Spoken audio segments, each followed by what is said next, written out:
Hi friends, இது incredible Tamil பெண்கள். இன்றைக்கி லஞ்ச் ரொட்டீன் பண்ண போகிறேன். பச்சை வேர்க்கடலை இருக்கு இல்லையா, அதில் ஒரு குழம்பு வைக்க போகிறேன். அப்புறம் கர்ட் ரைஸு, வாழைக்காய் ஃப்ரை பண்ண போகிறேன். எப்படி வாங்க கடகடன்னு செய்யறத பார்க்கலாம். ஓகேவா? இப்போ வேர்க்கடலை குழம்புக்கு நீங்கள் பார்த்தீங்கன்னா நம்ம வேர்க்கடலை எடுத்து வச்சுருக்கோம். பச்சை வேர்க்கடலை உரித்து அதுக்கு ஆனியன் டொமேட்டோஸ்லாம் இருக்குது. இதில் தான் செய்ய போகிறோம் வேர்க்கடலை குழம்பு. அதுக்கப்புறம் வாழைக்காய் ஃப்ரை கர்ட் ரைஸ் செய்யறது காட்டுறேன். இப்போ இதுக்கு ஆனியன் கட் பண்ணிக்கலாம். ரொம்ப பொடியாக கட் பண்ணணும்னு கிடையாது, கொஞ்சம் தின் ஸ்லைஸாக இருந்தால் போதும். அது கட் பண்ணிக்கலாம். கடாயில் எண்ணெய் காஞ்ச உடனே கடுகு, அதில் ஆனியன் போட்டு நல்லா வதக்கிக்கலாம். வெங்காயம் வதங்கின உடனே தக்காளி சேர்த்துக்கலாம். நல்லா வதக்கி விட்டுடலாம். அப்படியே சைட் பை சைட் பார்த்தீங்கன்னா இன்னொரு பேனில் ஆனியன் பூண்டு எல்லாம் போட்டு வதக்கிக்கிட்டு இருக்கோம். இது வாழைக்காய்க்கு. இதுவும் நல்லா வதக்கிக்கலாம்.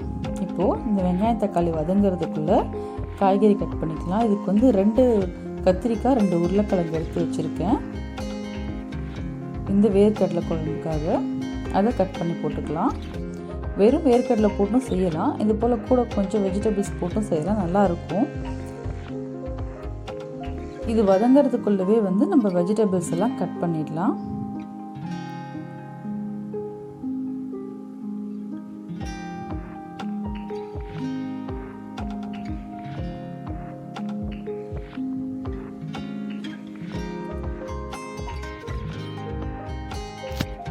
வாழைக்காய்க்கும் தோலெல்லாம் சீவி கட் பண்ணி வச்சுக்கலாம்.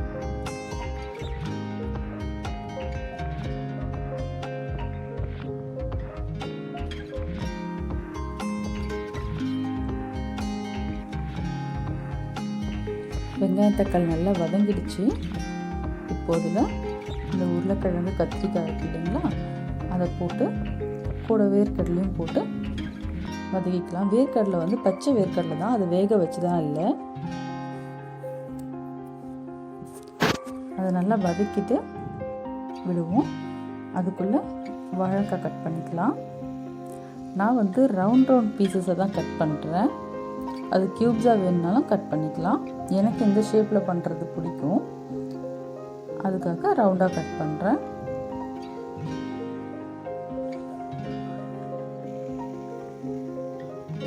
இது நல்லா கலந்து விட்டுக்குவோம்.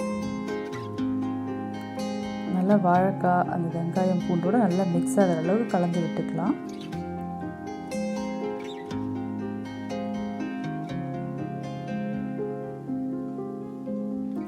இப்போது அந்த ஸ்கின்லாம் இருக்குது இல்லைங்களா, வாழைக்காய் தோல் வெங்காயத்தோல் இதெல்லாம் கட் பண்ணும்போதே ஒரு பாக்ஸில் கலெக்ட் பண்ணி வச்சுக்கிட்டோம்னா கீழெல்லாம் அழுக்காகாமல் இருக்கும். இங்கெல்லாம் நிறைய டஸ்ட் ஆகாமல் இடம் நீட்டாக இருக்கும் பார்க்குறதுக்கு.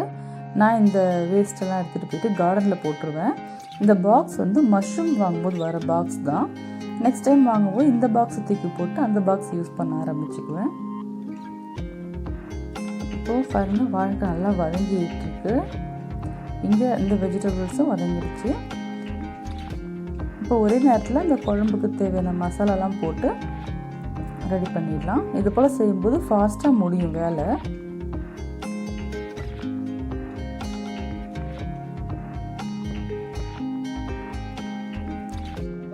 நல்லா வதங்கிடுச்சு இல்லையா. இப்போ இதில் கொஞ்சம் தண்ணி ஆட் பண்ணிக்குவோம். அதே மாதிரி குழம்புக்கும் கொஞ்சம் தண்ணி ஊற்றிக்கலாம். எல்லாமே நம்ம ஒரே டைமில் எடுத்து யூஸ் பண்ண மாதிரி இருக்கும். தனித்தனியாக செஞ்சிட்டு இருந்தால் நமக்கு டைம் தான் ஸ்பெண்ட் பண்ண வேண்டியதாக இருக்கும் நிறையா.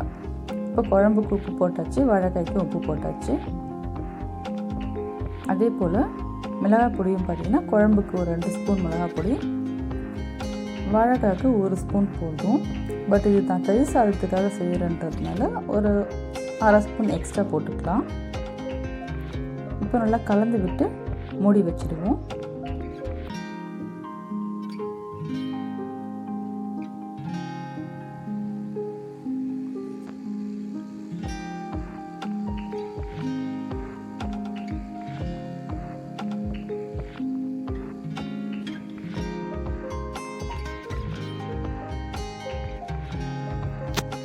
இப்போ 2 பக்கமும் அந்த குழம்பு ரெண்டும் கொதிச்சிட்ருக்கு.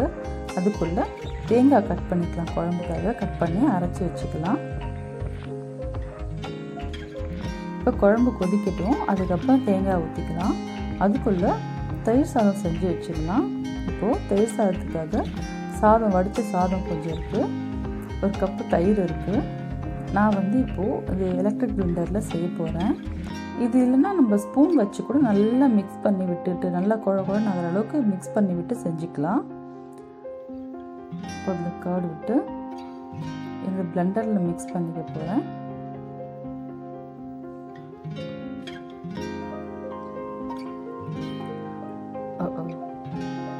இது கொஞ்சம் தயிர் மேலே பட்டுடுச்சுன்ட்டு மோகி வீடியோ எடுக்க மாட்டேன்ட்டு போயிட்டான். அவனுக்கு தயிர்னாலே சுத்தமாக பிடிக்காது, இந்த ஸ்மெல் கூட பிடிக்காது. அதனால் நானே இப்போ பண்ணிக்கிட்டு இருக்கேன். சும்மா லைட்டாக கலந்து விட்டால் போதும், ரொம்ப குழன்னு ஆக்கணும் இல்லை. பார்த்திங்கன்னா ஆல்மோஸ்ட் ரெடி ஆகிடுச்சு. இதில் உப்பு கொஞ்சம் போட்டு அப்படியே கலந்து விட்டுக்கலாம். ஓகே, தயிர் சாதம் நல்லா க்ரீமியாக ரெடியாக இருக்குது. இது வந்து தாளிச்சிக்கணும். அதுக்கு மேலே தாளிக்கிறதுக்கு எண்ணெய், கடுகு, 1 ஸ்பூன் உளுத்தம்பருப்பு போட்டுக்கலாம்.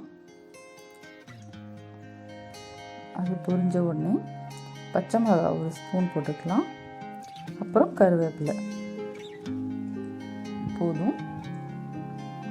இதை வந்து கர்ட் ரைஸில் சேர்த்துக்கலாம். இது கூட மாதுளம்பழம் இருந்து போட்டால் ரொம்ப நல்லாயிருக்கும், நல்ல டேஸ்ட்டாக இருக்கும். பட் அது வீட்டில் இப்போ இல்லை, அதனால் நான் அது சேர்க்கல. பட் இருந்து சேர்த்து செஞ்சால் ரொம்ப டேஸ்ட்டாக இருக்கும். நீங்கள் வீட்டில் ட்ரை பண்ணால் அது மாதிரி செஞ்சு பாருங்கள். இப்போது இங்கே குழம்பு கொதிச்சிருச்சு இல்லையா, பார்த்தா வெஜிடபிள்ஸ் எல்லாம் வெந்துருச்சு. அந்த வேர்க்கடலையும் இதிலே வெந்துடும், நம்ம வேக வச்சுலாம் போடணும்னு இல்லை, இந்தலே வெந்துடும். இதில் தேங்காய் பேஸ்ட் ஆட் பண்ணிவிட்டு கூட கொஞ்சம் தண்ணி விட்டுக்கலாம். தெரியுதா, நல்லா தண்ணியாக இருக்குது பார்த்தீங்களா. அவ்வளோதான். இது வந்து இன்னும் கொஞ்ச நேரம், ஒரு 2 மினிட்ஸ் கொதிக்கட்டும். வாழைக்காவும் அது சேம் டைம் வெந்துருச்சு.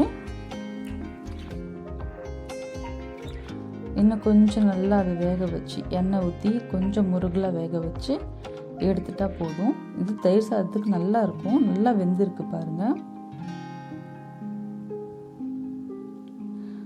கொஞ்சம் அடியில் பிடிச்சிருக்கு, பட் மேலே இருக்க பொரியல் நல்லா வெந்திருக்கு. குழம்பும் கொதிச்சிடுச்சு.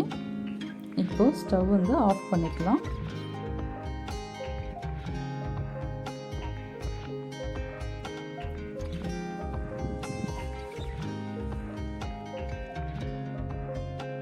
இப்போது இந்த வாழைக்காய் ரெடி ஆகிடுச்சு, அந்த வேர்க்கடலை குழம்பு ரெடி ஆகிடுச்சு. இதெல்லாம் அந்த பாத்திரத்தில் மாற்றிட்டு இன்னும் கொஞ்சம் பாத்திரம்லாம் இங்கே இருக்குது இல்லையா, இதெல்லாம் க்ளீன் பண்ணி வச்சுட்டு எல்லாம் இதை வச்சுட்டு அத்திக்கு வெளியில் வச்சுடுவேன். வெளியில் வச்சுட்டு இந்த இடத்த வந்து தொடச்சிட்டு உங்கள்கிட்ட காட்டுறேன். ஓகேவா? இப்போ இதெல்லாம் வந்து வேறு குட்டி பாத்திரத்தில் ஷிஃப்ட் பண்ணிக்கலாம். ஷிஃப்ட் பண்ணிட்டு பாத்திரத்தெலாம் ஷிங்கில் போட்டு க்ளீன் பண்ணிடலாம். நான் லாஸ்ட் வீடியோவில் க்ளீன் பண்ணுறதுலாம் காட்டல, க்ளீன் பண்ணணும்னு மட்டும் சொல்லிட்டேன். ஆனால் ஃப்ரெண்ட்ஸ்லாம் கேட்டாங்க, ஏன் க்ளீன் பண்ணதெல்லாம் காட்டவே இல்லை, அதுவும் பார்த்தா நல்லாயிருக்கும் அப்படின்னாங்க. அதனால் இந்த வாட்டி க்ளீன் பண்ணுறதை காட்டுறேன். இது நான் டீப் க்ளீன்லாம் இல்லை, சும்மா துடைக்கிறேன், அவ்வளோதான். நேற்று நைட் தான் நல்லா ஃபுல்லாக க்ளீன் பண்ணியிருந்தேன். அதனால சும்மா கிளாத்தில் துடைச்சி மட்டும் எடுக்கிறேன்.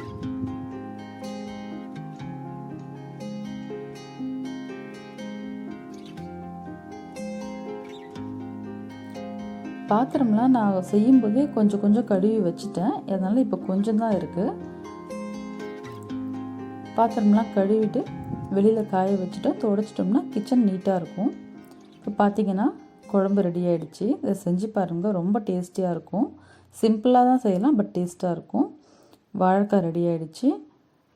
அப்புறம் கர்ட் ரைஸும் ரெடியாக இருக்குது. சாதம் வடிச்சிருக்கேன், அதுவும் இருக்குது.